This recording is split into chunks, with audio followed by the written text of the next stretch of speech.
Allah yang Maha Adil telah menurunkan undang-undang. Allah Ta'ala telah buat undang-undang, peraturan-peraturan kepada manusia untuk menjaminkan keselamatan dan kebahagiaan hidup mereka dunia dan akhirat. Allah buat, kita semua Allah Ta'ala turunkan wahyunya daripada Quran, daripada hadis-hadis Nabawi, ada lagi hadis Qudsi. Tujuan dia apa? Tujuan nak menjaminkan keselamatan kita dunia dan akhirat. Setengah ulama kita habang, buku panduan kita tu Quran. Macam barang-barang yang kita beli, dia ada buku panduan. Hang baca, hang faham sungguh-sungguh, barang itu lambatlah nak rosak. Eloklah hang boleh gunalah. Tak kiralah handset ke, PTS ke, apa lagi, TV ke. Pasal apa? Pasal ada buku panduan dia, cara nak buka, nak tukar bateri, mula beli nak cas berapa jam dulu. Apa tak? Dia begitu. Ni kalau barang-barang macam tu pun perlu kepada buku panduan. Kita, makhluk yang istimewa ini, yang terbit kejadian ini, maka sangat berhajat kepada buku panduan untuk selamatkan kita dunia akhirat, iaitu Al-Quranul Karim. Di antara undang-undang itu ada yang berupa kawalan di atas pencabulan terhadap sama manusia, dan ada yang berupa pembaikan jiwa dan lainnya yang meliputi perkara-perkara lahir dan juga batin. Peraturan undang-undang Allah Ta'ala meliputi segala kehidupan kita ini. Maka jangan sesekali kita melakukan pencabulan kepada undang-undang Allah Ta'ala. Jangan melampaui batasan. Had-had Allah Ta'ala sudah tentukan, sekat tu saja. Oh, melepasi had. Undang-undang manusia ni pun kalau melepasi had, saman, tindakan. Tapi ada yang terlepas. Kan? Ada yang terlepas. Dia pandai. Padahal CCTV ada dekat lorong tu. Tapi macam mana dia kena tak dapat nak tangkap. Kan? Ada pula dia kata tak ada masalah apa. Hati-hati oh. Kan? Ni depa tak tunggulah ni, depa letak yang tu ya. Depa letak yang tu, kamera depa letak, dia tak tunggu dah. Kita duk tengok selamat kan. Sambil-sambil lintas kat bawah jabatan tengok. Apa mereka bagi susah tengok tak ada siapa tunggu. Dia semua tahu dah kan. Boleh letak petinggai. Letak cekap ni kena. Tapi ada yang pula pihabang kat kawan, dia kata lah ni macam ni lah, hang bawa slow memang dapat lah. Tapi kalau 160 ke atas, tak boleh kan. Merah tu pun pening kepala. Dia kata ni siapa ni? Siapa lalu? Kan? Tak boleh nak tangkap. Kan? Tak apa, yang ni undang-undang manusia. Kadang-kadang lepas, kadang-kadang tak. Tapi undang-undang Allah Ta'ala tak ada lah. Jangan harap kita nak terlepas. Kesalahannya sikit pun dia ambil kira. Apatah lagi kesalahan yang agak besar. Jadi semua peraturan yang Allah Ta'ala sudah sediakan. Tapi setengah manusia dia pilih untuk nak merosakkan diri dia, pilih untuk nak mencelakakan diri dia, itulah habuan dia. Untuk melahirkan keadilan Allah dalam undang-undang yang mengandungi suruhan dan larangan itu, maka dibuatnya satu jaminan baik kepada siapa-siapa yang taatkan perintahnya. Yang kita dah sentuh sikit tadi apa dia, syurga tu. Taat kepada perintah Allah Ta'ala ada habuan baik dia. Dan amaran yang menakutkan kepada siapa yang ingkarkan suruhannya. Jaminan itu berupa dosa dan juga pahala. Kalau dosa terjunlah dalam neraka, kalau pahala insya-Allah masuk dia ke dalam syurga. Pengertian dosa dan pahala. Betul, kita semua dah tahu dah. Dosa apa dia tahu. Duk taubat juga. Pahala, apa pahala tak tahu rugi kita, tapi banyak juga yang duk sebut macam tu duk rugi juga. Dia tak mau, tak berebut nak ambil pahala. Dosa ialah suatu kesalahan yang akan mendapat balasan azab daripada Allah Ta'ala kepada mereka yang melakukan kejahatan. Namun azab atau siksaan itu berbeza-beza berdasar kepada apa kesalahan yang dia buat. Kalau kecil, kecil lah kena. Kalau besar, besar lah dia. Seperti contoh, iaitu mencuri. Curi ini dosa ke apa? Dosa. Mencuri. Curi apa yang tak berdosa? Curi apa yang tak berdosa? Soalan berat. Kita dah tahu kata curi dosa. Main soalan pula, curi apa yang tak berdosa? Saya rasa ada. Tapi bab mencuri ni sebutlah apa pun ke dosa. Curi. Kan? Gitu. Curi tengok. Curi tengok. Tak boleh juga. Kan? Minta lah izin nak tengok. Tambah dia teropong dekat betul-betul lubang kunci tu. Terlambat sungguh buka pintu. Salam 3 kali dah. Ketuk sakit lah jari aku. Lah kena apa pun tak tahu hari tu. Bengkak dah. Jari aku ni bengkak dah. Elok-elok pergi duk ketuk pintu tak buka lagi. Dia teropong. Oh, tak pakai baju. Haram buat macam tu. Dosa pergi duduk mengendap. Padahal pergi rumah orang ni, betul pintu pun kita tak boleh duduk. Kan? Pintu macam mana? Kat mana kedudukan pintu dia? Betul inilah pintu. Kita kena duduk tepi pintu. Kan? Retuk macam ni pun tak apa. Retuk macam ni pun tak apa. Yang penting jangan duduk betul pintu. Tu adab tu. Berapa banyak rumah kita pergi? Tapi duduk macam tu tak kita? Betul-betul pintu kan duduk tepi pintu? Teropong pun tak ada. Dia tak sah, dia kata apa dia, Ustaz, kalau curi tengok haram. Curi hati, Ustaz? Ni hati saya, Ustaz. Berapa ramai dia pun duduk curi? Curi hati. Curi hati, kan? Tak ada apa kot, kan? Sakit tak? Tak sakit, Ustaz. Bukan dia tarik orang keluar, kan? Mencuri hati saya. Aku suka hang. Begitu. Payah dengan anak muda lah ni, kan? Yang kita dok faham, yang kata curi itu ambil hak orang tanpa pengetahuan dia. Ustaz, dia tahu, Ustaz. Dia tahu, Ustaz, saya pergi depan dia. Saya minta macam tu, Ustaz. Itu bukan curi. Itu hang nak merompak dia. Kan? Hang merompak dia. Ataupun kawan duk jalan-jalan, kita pun sambak sambil-sambil pederah motor, pergi tepi dia, tarik beg dia. Itu ragut nama dia. Mu adik-beradik dia semua tu. Rompak, ragut, curi. Maka apa pun kesalahan yang kita kata ambil hak orang, kalau dia izin tu lain, dia redha kan? Dia redha, oh kalau macam tu hang ambil, dia bagi, bukan nama dia curi. Berzina, kalau ikut istilah dia, suatu perkara haram kita buat, maka itu nama dia zina. Kan? Yang kita duk tahu yang kata zina tu, faham-faham lah, lelaki perempuan, kan? Berzina. Bukan sakat peluk, bukan sakat dakap. Tak maulah nak sembang banyak bab tu dalam masjid pula. Begitu kan? Ni kawan-kawan lah duk sembang, duk sebut definisi zina ni. Ada yang zina tangan, ada yang zina telinga. Ada pula yang tu, ada penin lah. Sebab tu ulama kata, kait dengan maksiat semuanya boleh didefinisikan dengan zina. Zina mata, kan? Zina otak, dia otak duk fikir yang bukan-bukan, kan? Tapi faham kita dekat sini yang kata zina itu lelaki perempuan, kan? Yang setuju antara satu sama lain. Tak setuju satu orang, yang seorang lagi pun nak sangat-sangat, kau tu tak mau, nak lari tarik, yang tu bukan zina, itu nama dia nak rogol, kan?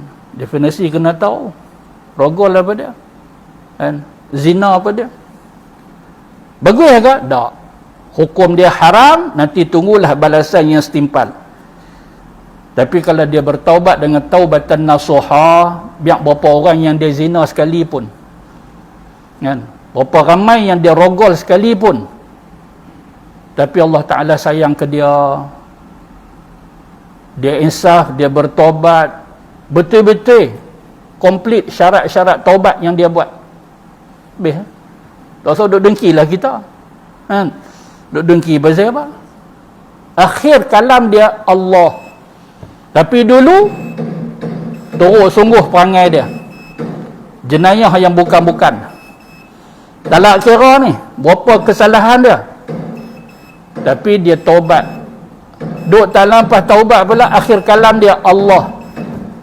Maka insya-Allah dengan izin Allah masuk dia ke dalam syurga Allah Subhanahu wa taala.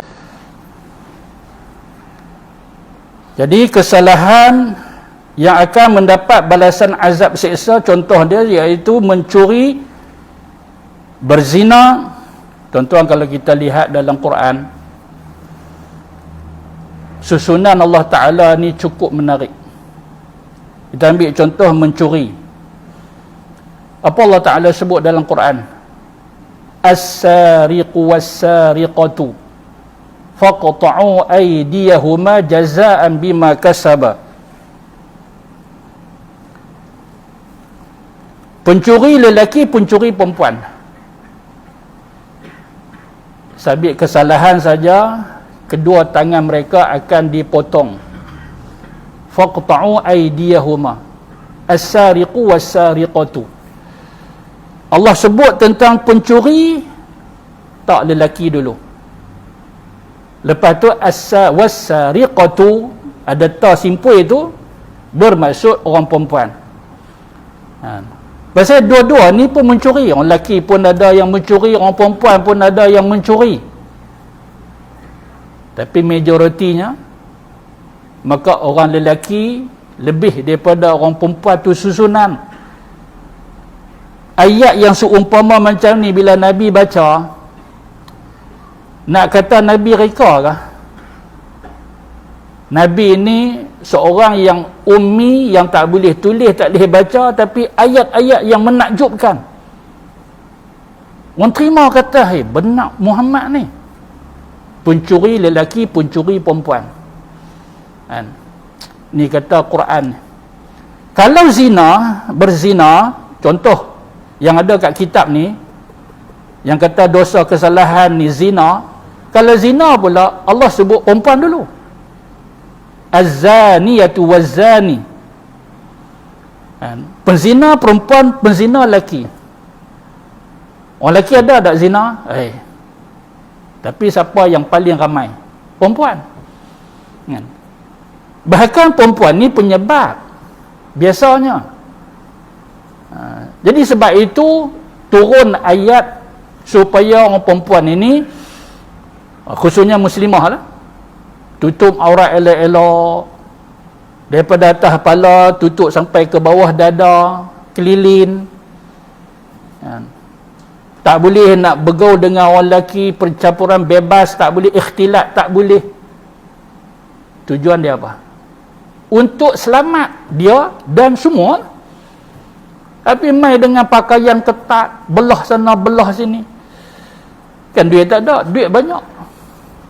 Orang kata dia tak cukup benang Ustaz, miskin Ustaz. Miskin apa? Keluar kereta Lamborghini, kain belah, duit tak ada apa, kaya semua. Yang kita duk tengok ni, lebay-lebay pun kadang, dia kata silap pakai serban hari ni, pasal dia nak sumbat dalam poket tak celui, tak pakai apa pun tak apa, pakai kepiah pun tak apa lagi.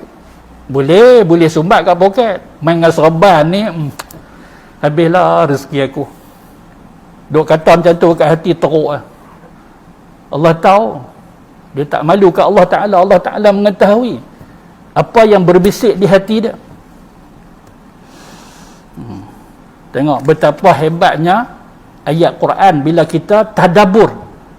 Kan saja-saja kita kalau tulis buku ni lintang pukang, Kan? Baca pula, teruk sangat aku tulis ni. Tak kena ni. Kan? Dia baca balik kan. Skrip tu dia baca balik. Dia telefon kawan. Nanti dulu. Yang cetak lah. Oh, habislah aku. Dia bagi kat kawan. So, proses cetak. Kan? Kawan pun tak ada masalah apa lah. Okey lah. Okey. Okay. Dia pun nak cepat kerja dia banyak. Kan? Terus dia hantar dekat percetakan. Ni rodok buat buku lebih kurang macam tu lah. Kawan yang hantar ni, telefon dia balik. Baca-baca. Silap ni. Telefon dia kata aku cetak lah, sehari 2 keluar. Habislah aku. Tu kita lebih kurang. Kan? Contoh dia, betapa kita ni lemah. Allah Ta'ala dia bukan sifat dia lemah. Berilmu, bahkan sempurna. Allah tidak ada kekurangan, tidak ada cacat celah, sempurna. Itulah dia. Turun-turun Quran 1400 terlebih ni, turun sampai ke kita lah ni. Itulah dia. Kan? Itulah dia. Kita kalau buat buku, berapa kali cetak, berapa kali duk ubah suai. Tengok-tengok tajuk dulu tu dia buang, dia buh tajuk lain pula. Begitulah ulama sebut tentang pembingkinan buku kita berbanding dengan pembukuan Al-Quranul Karim. Kemudian meminum arak dan lainnya. Contoh-contoh kesalahan yang akan mendapat balasan azab meminum arak. Ustaz, kalau seorang tu kalau dia curi Ustaz, tapi dia tak sengaja Ustaz, boleh ke mencuri tak sengaja? Dia curi apa? Curi, betul curi lah. Kan? Orang kata dia orang tangkap dia. Curi. Kan? Dia ambil barang orang. Dia masuk rumah orang. Masuk rumah orang ambil barang. Pergi tanya ustaz tu, ustaz kata apa? Hukum Islam kerat lah. Nanti dulu. Jangan duk kata bila hukum hudud dilaksanakan nak kerat sewenang-wenang. Fahamlah tu apa maksud sewenang-wenang, bukan saja-saja. Melainkan diperincikan, disiasat. Adakah kamu sedar? Nampak? Tu soalan dia. Yang kita tak jangka soalan itu akan diajukan. Adakah kamu sedar ketika kamu masuk rumah orang? Tak sedar. Macam mana hang masuk hang tak sedar? Boleh kalau nak masuk walaupun tak sedar. Hang ambil barang orang hang sedar tak? Pun saya tak sedar. Bila masa hang sedar, orang cukup saya. Orang cukup hang sedar. Nanti dulu. Mahkamah kata apa? Mahkamah kata tangguh dulu. Nampak? Martun tak ada. Martun tak ada, dia kata apa? Depa ni bagi botol air pula. Pam, tangguh dulu. Kan? Pasal apa? Pasal yang Arif pun pening kepala. Tak sedar. Sedar masa orang cukup dia. Lama lelaki itu nak selesai. Tapi lah sekali terlepas. Mana boleh terlepas? Terlepas. Jadi kita bila kita bawa dah kes ke mahkamah, serah ke depa lah. Kan? Depa tu kita sebut sebagai yang arif. Sesat-sesat, rupa-rupanya kamu mamai. Dia tidur jalan masa tidur. Betul dia tak sedar. Ustaz, takkanlah Ustaz keluar rumah dia masuk rumah orang, benda tak sedar boleh berlaku. Kan? Saya bunyi sikit saya jaga tu pala hang. Pala dia keluar masuk rumah orang tak sedar. Kan? Nampak macam mana? Kan? Lawan pihak A, pihak B, lawan pendakwa, pembela. Lah kali hakim kata kalau macam ni kedudukan dia tak ada okey lah. Pasal apa? Masuk tak sedar. Gitu. Panggil doktor, kan? Tak waya sini apa semua, tengok gelombang macam mana. Kan? Betul, hari tu memang dia tak sedar. Habis cerita, lepas ke. Tapi ini dunia. Dia ada satu lagi mahkamah yang tak boleh duk merapu. Nama dia Mahkamah Padang Mahsyar. Kat sana tak boleh duk kelentong lah. Kan? Tapi sungguh tuan-tuan, benda ni boleh berlaku. Masa saya mengaji dulu, saya pun cerita dah kat sini dulu. Saya pernah mengaji dulu kat asrama saya. Kawan ni mangkit tengah malam pergi mandi. Kita orang percik muka kita sikit tu ayak kan. Titik sikit, satu titik ya kena mata kita, jaga terus. Tapi kawan ni dia turun tingkat 2, turun bilik ayak bawah, turun tangga. Mandi berum. Sambung tidur. Esok dia kata aku tak mangkit langsung, hampa duk fitnah aku. Dia tak sedang. Tu orang kata tidak mampu. Sampai macam tu. Mandi sendiri tu. Nampak? Mandi sendiri tu dengan tenaga dia tu pun tak sedang. Tak tahulah, kita pun tak faham macam mana boleh jadi macam tu kan. Tapi ini betul-betul berlaku. Ni pengalaman masa saya mengaji dulu kat asrama saya. Satu orang macam tu kedudukan dia. Dan memang banyak kes yang macam tu berlaku tanpa sedang dia. Begitu. Jadi kita jangan terburu-buru. Bila kata mencuri, terus kita hukumkan ianya satu kesalahan, kena azab, kena seksa, denda dan sebagainya. Kan? Kalau berzina boleh tak tanpa sedang? Kan? Sulitlah sikit ni. Berzina sedang tak? Tak sedang. Tak sedang. Sungguh tuan-tuan. Minum arak dengan sengaja lah. Kalau kata dia minum arak tanpa sengaja dia, tengok-tengok, yang teh. Oh bagus, sungguhlah kawan aku. Minum-minum, awak rasa lain ni. Besi apa? Besi apa? Arak. Terjun masuk dah. Haram tak? Tak haram, dia tak tahu. Kawan perkena, orang yang perkena dia lah tanggung dosa. Yang dia kalau boleh dia bawa keluar. Kan? Tak boleh ustaz, saya kalau saya buat macam mereka duk kata ustaz, bukan kata ayam, orang perut sekali keluar. Kalau macam tu tak upayalah. Kita mangsa keadaan. Bismillahilladzi la yadurru ma'asmihi